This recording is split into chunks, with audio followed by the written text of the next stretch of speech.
Good morrow, scholars. Welcome back to Asylum. How you guys doing? What was I gonna say? I don't even remember now. I forgot the totals. Oh well, I'll give them in a minute. Sorry for some late uploads. I got distracted. Anywho, we are on chapter 9, page 81. Dang it. The fact that tonight was maybe a date created more dilemmas for Dan. Like, did he shave? Did that communicate a level of formality that would say too much? Should he keep it informal so it didn't seem like he was making assumptions? He really hoped it was a date, though. He thought about Abby's eyes, big, consuming, like there was a whole world in there that he'd only just glimpsed. Idiot, he said. He'd been so lost in his thoughts, he was not probably running late. He threw on a light blue shirt that felt casual but not sloppy. He tucked it and untucked it, and even had attempted a half-tucked slouchy thing that only catalog models ever seemed to do right. He decided jeans instead of slacks, and definitely no tie. Way too formal. He looked at his clock.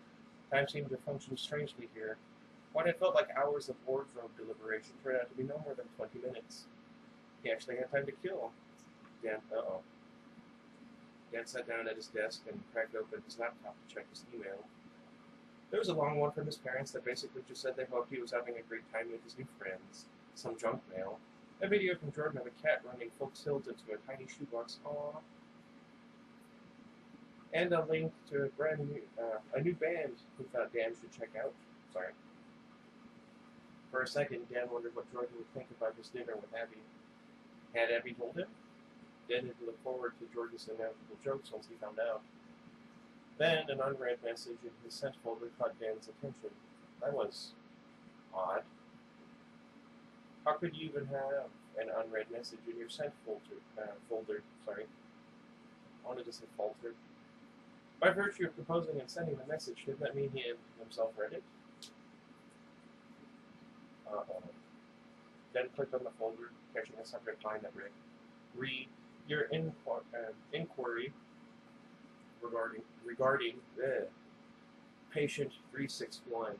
But then his inbox minimized and an error message popped up mid-screen. The cursor changed to the spinning wheel of sadness. What? Hey! Dan smacked the side of his laptop. Yes, he shouted. Yes, I would like to restart the browser, you piece of... I thank you ever so much for choosing this exact second to crash. Huh. That's not a good thing. Finally, the internet closed and reopened a second later, but his sent folder was minus one mysteriously unread message. Dan felt his pulse begin to race. I'm sitting in an old mental hospital, hallucinating emails about patients. Yeah, no biggie. Ready for that date, slugger? I have to get out of here, he said to the room. Dan shoved up his sleeves and grabbed his keys and wallet. He turned off all the lights except his desk lamp.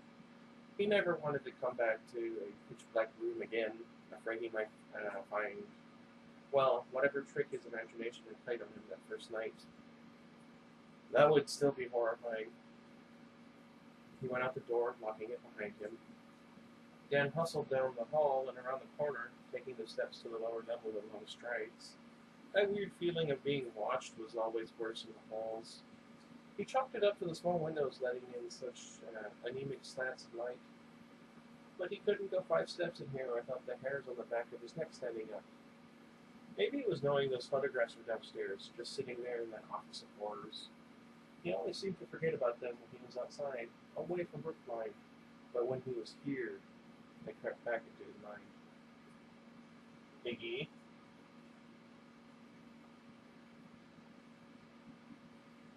Where was I again? Oh. He reached the entrance hall, and there she was. Abby wearing a low-cut top with spaghetti straps and a skirt. What a departure from her usual slouchy shirts and grandma vests. I don't think my grandmother ever wore a vest. I don't know. Beep. Dang it. He was being such a guy, and she was going to notice and call the whole thing off. You okay? She asked as they started down the path to Camper, the little town that lay a mile away from campus. It was still relatively light out, summer prolonging the balmy twilight warmth. You look kind of pale. Pale? Dang it. Was it from the phantom email in the sent folder, or from that shirt of hers? Hard to say. What he did know was that she looked great, and Paul had taught him that this was the sort of thing a guy ought to say to a girl. Oh no. No, I'm fine, I said. You look neat. Abby glanced up at him, an uncertain smile on her face. Somewhere his father was having a seizure. I mean, good. You look good. Amazing. You look amazing. That stupid ghost email had him rattled harder than he thought. He fidgeted with a button on his sleeve. A thin vapor of fog clung to the ground. Again heard Professor Reyes refer to it as the Brookline soup, this fog that showed up without fail at dusk. Allegedly, it could get almost opaque in the autumn months. Allegedly. The walk down to Brewster's was uneventful. Not boring, just easy. He liked that about Abby. Nothing was overly dramatic or even really mysterious. Game playing, buying, rules. None of that seemed to apply with her. She said what was on her mind, at the moment an obsession with glow-in-the-dark cats, where they were engineering in Japan. She wanted one for the cute factor, but more so for the geek factor. I would love one.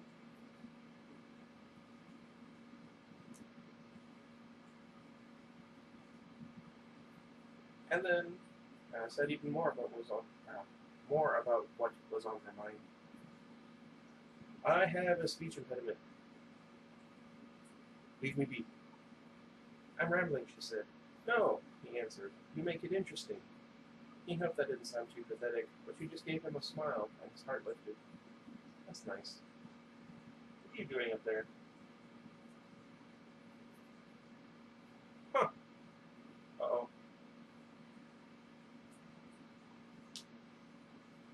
While they waited at the restaurant counter to order, Dan breathed in the intoxicating mix of scents, coffee grounds, pesto, and the flowery loveliness coming from Abby. She must have put on some perfume. She leaned into the counter, rocking from her heels up to her tiptoes, as she tried to decide what to eat. Some guy, only a year or two older than them, took Dan's order, scribbling all of it down without looking once at the paper, because he was staring at Abby.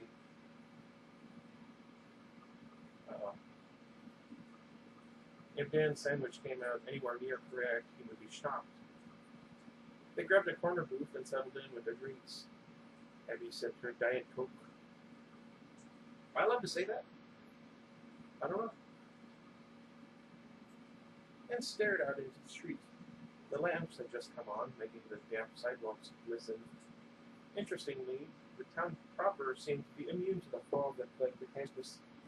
Say something, proffered, anything. Do you know much about computers? Dan blurted out. He hadn't planned to talk about the email, but maybe he needed someone else to affirm that he wasn't overreacting.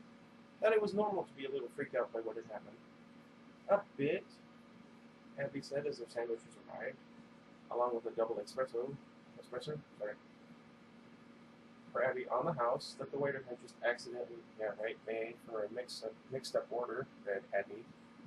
Downside of mustard, of course, was nowhere to be found. What do you want to know? It's going to sound moronic, he said. I promise not to laugh at you, Abby replied. Not much, anyway. How sweet of you. Dan ruffled the back of his hair, but she always did when he was choosing his words carefully. I'm going to start doing that now. Dang it.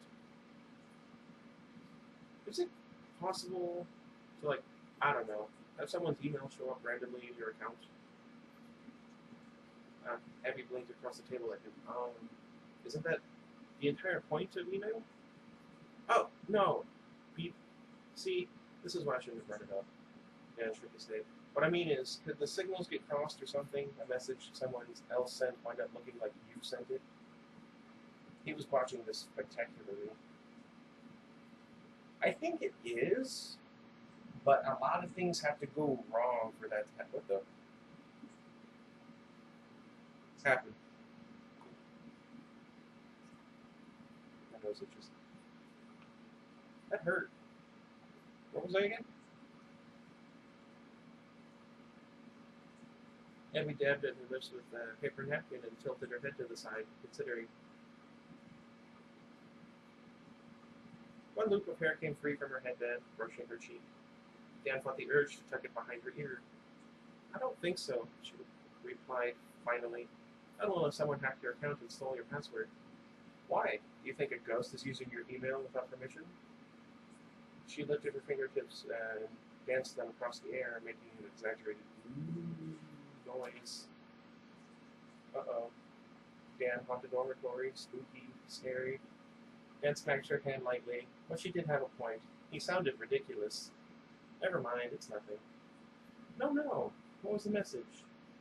Abby picked up her sandwich again. A sliver of tomato. Almost like silver. Silver tomatoes would sound interesting. I wonder if we could do that. Anyway. Escaped plopping onto the plate. It looked unappetizingly like a bit of flesh. Ew. Did you guys ever watch Dexter? Or I guess did you? You know the opening where he cuts himself shaving and then he's cutting the thing in the pan and never mind. I'm just having flashbacks. That's the thing. I only caught a glimpse of the subject line, then my browser forked. That's not a word I've ever heard. And when I opened up my sent folder, nothing was there. It had just disappeared. It's like I imagined it. Disappeared? But for a moment she looked a little uneasy. At least she wasn't laughing at him anymore. The waiter interrupted them, this time with an accidental cookie.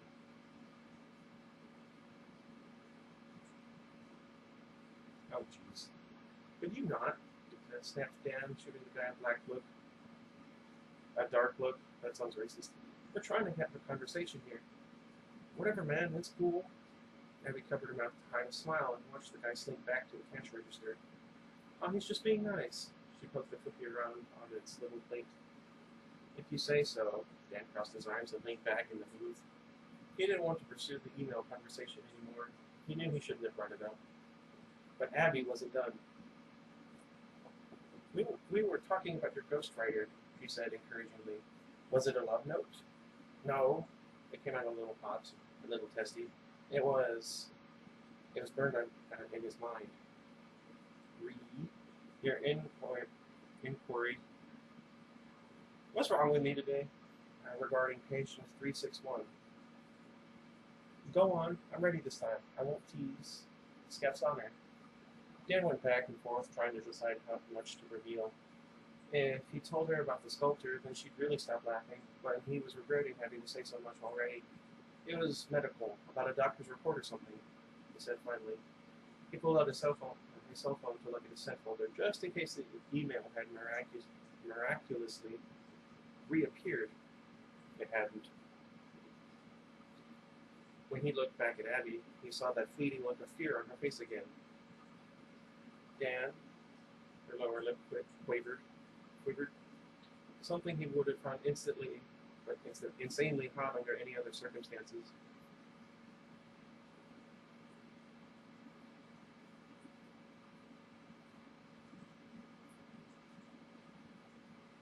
Did she sense it too? That this really was no accident, no hallucination, but part of something more sinister? What if... Oh, jeez. He almost couldn't hear her as a tremor of fear worked its way into her voice. She was leaning in closer, and Dan felt himself doing it too, unconsciously drawn toward her. Abby's voice came out in one rush. What if you're in a Scooby-Doo mystery? I actually wouldn't mind that. Oh, that would be so much fun to do this Halloween. Oh man, I would need so much time to get ready for it though. Well, I guess I could start now and have it prepared for next Halloween. Anyway. Oh, forget you. Dan rolled his eyes, leaning back hard against the cushioned booth. He should have followed his first instinct not to talk about it at all. He was actually really hurt by Abby's reaction, especially after she had promised not to tease him, but he didn't want to show it. So he joined in her laughter and asked about her studio classes. And as talk turned from classes to favorite movies to what life was like as a teenager in New York, Dan felt less and less concerned about the email and the visions and the photos in the basement. This was why he'd come to NHCP this moment, right here. And his phone vibrated on the table. He'd forgotten he'd even left it there. He picked it up, meaning to turn it off, but noticed it was buzzing with an unread email in his inbox. A nervous tingle shot up his back. He pressed his thumb over the new mail icon. The white background flashed up at him, and a subject line reading, patient 361, question about Thursday's session popped up for a second before it was suddenly replaced by the buzzing of a text message. Uh-oh. Dan jumped in his seat, nearly dropping his cell phone. But it was just a text from Felix. Hello, Dan. Hope evening with Abby is going well. I have plans in town and will be out late if you wish to use our room. Should return around 10. What? Curse his timing. When Dan went back to his inbox, the email had vanished, just like the other one. Even before he checked the trash folder, he knew it wouldn't be there. He was right. Hello, Dan? Earth to Daniel? Abby waved her hand in front of his face. Is it from Jordan? Huh. Hey, yeah. Hi. Yes. Sorry. He put the phone away. I mean, no, not Jordan. Just Felix. Dan tried to shrug it off, but it felt like his skin was on too tight. Any second now, he would slip through his shirt. But he couldn't tell Abby. She looked so happy. The sort of date was actually going well. He didn't want to spoil the mood. I would have, absolutely. More to the point, he didn't want her to laugh at him again. So, he said, drumming up a smile, care to share that ill-gotten cookie of yours? Okay. Well, considering the last chapter was pretty short, I'm going to go ahead and end this one here, since we're now running about the same time, thanks to my distractions. Plus, I need to get the turtles, and I'm still hungry. Anywho, let me know what you guys think. If you have any ideas for what I could do for a Scooby-Doo mystery, by all means, let me know. I love Halloween so much, and all of my life has been really depressing Halloweens. And I want to at least have one good one before I die. This got really morbid. Anyway, let me know what you guys think, and until next time, goodbye, everybody. Where's the thing? Oh, there it is.